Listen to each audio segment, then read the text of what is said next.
coach Kelly Amonte-Hiller, the U.S. Women's U19 coach, has had a prolific career as both a player and coach. As player, four-time All-American, two-time national champion, multi-time member of Team USA, and a US Lacrosse Hall of Famer. As a coach at Northwestern, she's won 7 national championships, posted 300 career wins if you include this truncated season, and also led the U.S. Women's U19 team to gold at this summer's World Championships.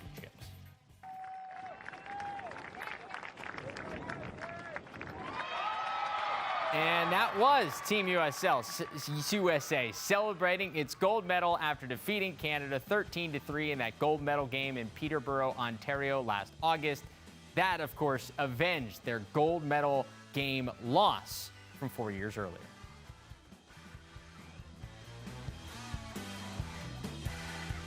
So for our Coaches on Call segment presented by US Lacrosse, we got U19 women's coach Kelly Amonte-Hiller joining us now. Coach, we're going to look back on that gold medal game that you guys had against Canada during the U19 World Championships this past year. Why don't we start off with some settled offense that you were taking a look at? Some of these plays didn't end up in goals, but walk us through what you were seeing in terms of picking out some of these plays and what impressed you.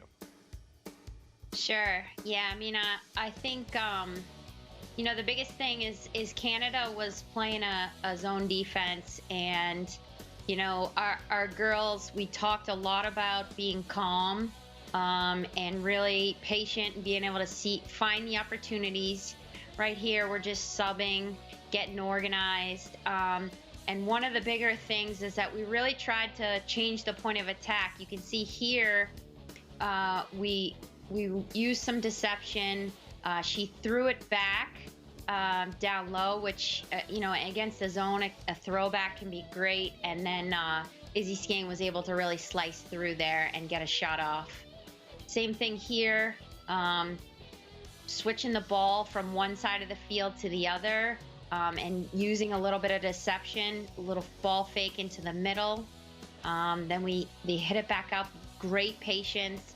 And you can see a cut through and a follow creates a great opportunity. We didn't get a goal, but we got a great 8-meter shot off of that play. Well, and one of the things as we move ahead here and look at one of the plays that ended up in a goal, one of the things that impressed me is the ability against the zone defense to attack, draw some of the more attention, and then create other opportunities for your teammates. Yeah, you can see right there, there's another throwback. That's sometimes difficult for zones to handle. Then we get it through X, and you can see that they were pretty concerned about, the cuts from the top. They picked up one player, and Elizabeth Hillman was open, and that was a great moment for her because she got injured, right before the tournament started, the day before, and we were able to rehab her, and she ended up playing in the championship game and scoring that goal. It was pretty amazing. So again, go ahead. So that was looking at some of the offensive sets that you guys had. The other thing that intrigues me is the ability to just finish off the free position. And you pointed out a couple of finishing clips. I want you to kind of walk me through what you noticed and what you look for in players being able to finish, especially off a free position.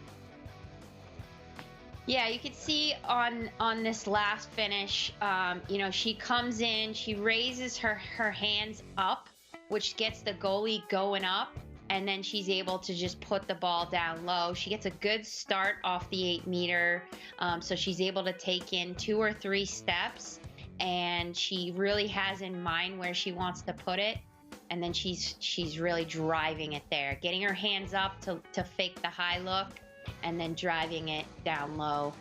Leah Holmes, she's a tremendous shooter, works a ton on it on her own, and you can see the byproduct of that. She had a great championship game with 4 goals.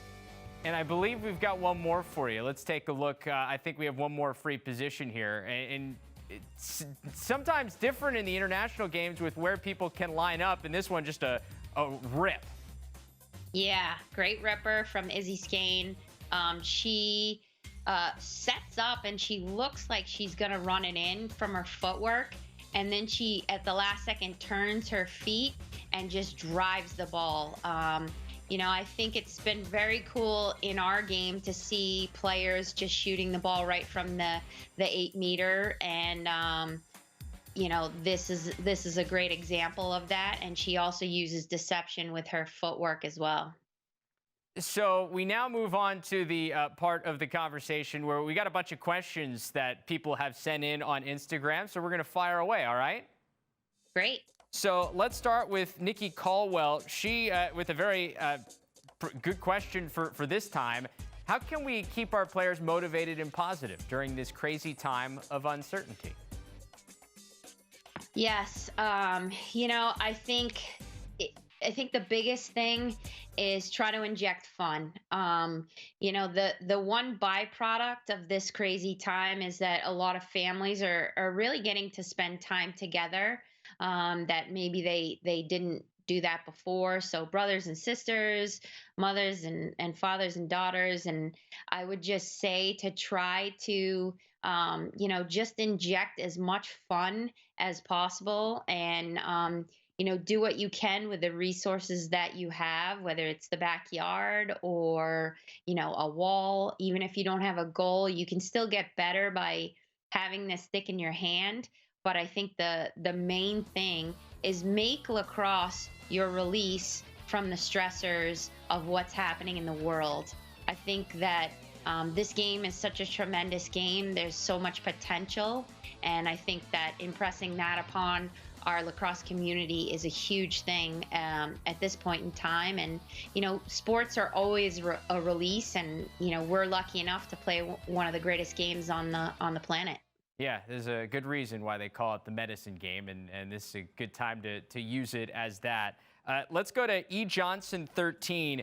What advice would you give someone trying to be a leader on and off the field? Yeah, that's a great question. I would say, the thing that my parents said to me when I was younger, and I think this helped me, was don't be afraid to be different. I think in our society with social media and everything that's going on in today's world, it's very easy to just follow what everyone else is doing. And I think that, my parents instilled in me that it was okay to be a little bit different. It was okay, and that I should celebrate that. And I think that that's what I would say. As a leader, you sometimes have to make the hard choice. You sometimes have to take the path that's a little bit different than everyone else. And that can be very uncomfortable. And I think that the more you can embrace that, and the more you can put yourself in those uncomfortable situations on a daily basis and really learn to relax and be calm in those situations, you're going to be in a great spot. Oh, and that kind of leads us into the next question. Players that you likely would want to recruit. When you go to recruit for Northwestern, what do you look for in players when you're doing the recruiting? Yeah, I think that in terms of just the recruiting process, I think, obviously having, solid athleticism can be helpful. I think the cool thing about our game is there's a lot of different assets that you can bring to the game. Could be skill, could be athleticism. And the biggest thing, though, I think is just your mindset. I think that, the more you can bring passion for the game and, a level of competitiveness that drives you to want to train and be better every day. I think that any coach is looking for that, not just myself. And, on the collegiate level and beyond, those are the players that really excel, is the players that are really self-motivated and driven and extremely competitive. So our next question takes us all the way back to the beginning of when you just start playing. Rachel Speckard sending this one in. Do you have any advice for players that are new to the game of lacrosse? Yes. I mean, I think that from my perspective, I didn't start playing until 9th grade, and I had a very successful lacrosse career. So I think first off, no matter when you start, you still have the potential to be great as long as you believe that.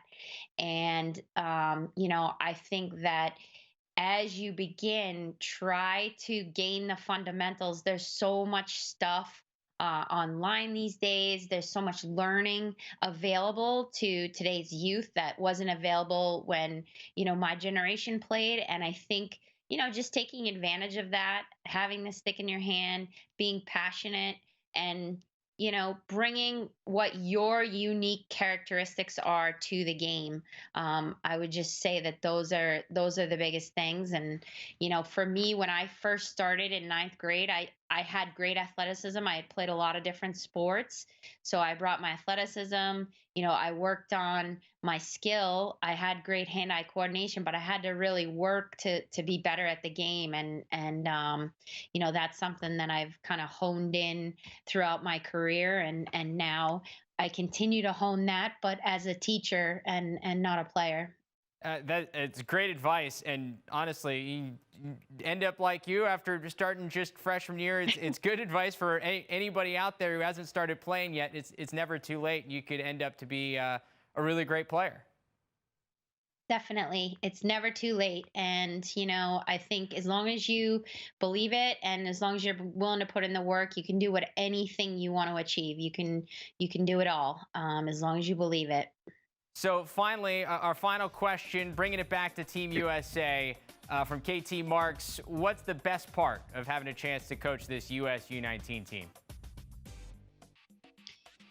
For me, it was such an amazing experience. I had multiple things that I loved. First off, my coaching staff. I was able to put together an amazing coaching staff, and quite a few actually were former players of mine that have gone on and become successful coaches in the collegiate ranks and in high school as well.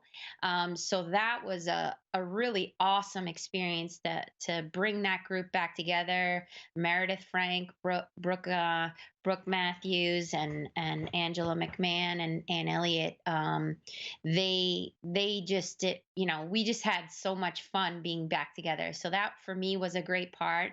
And then the next great part was, meeting and mentoring kids that are going to all different schools. Obviously, that's what I do. I mentor kids that come to Northwestern, but I think that for me, being able to have an interaction and get other kids exposed to my coaching philosophy and kind of what I am all about, I thought that was a really special thing. And to build relationships with them and their families, it was a really, really special tournament. And I think the families being there all the time, it was just a really, really cool thing. And then lastly, I would just say that for me, it was really special because the last time I played on the U.S. team, we were upset by Australia. Australia had a tremendous performance, and that was my last game that I played in as a U.S. player. So I felt like I had unfinished business, and the U19 had also lost to Canada the last time around. So it was really special for me to be a part of that and to help the U19 bring the cup back to the U.S. and then kind of get in the winning category again, from my experience as a U.S. person and now coach. And to be a part of the U.S. team at any level is just truly a special thing. And I just feel so lucky that I was chosen to lead this group, and it was a special honor. Some redemption for you, bringing home gold this past summer. Kelly, thank you so much for being on call here. No problem. Thank you so much, and best of luck and be healthy.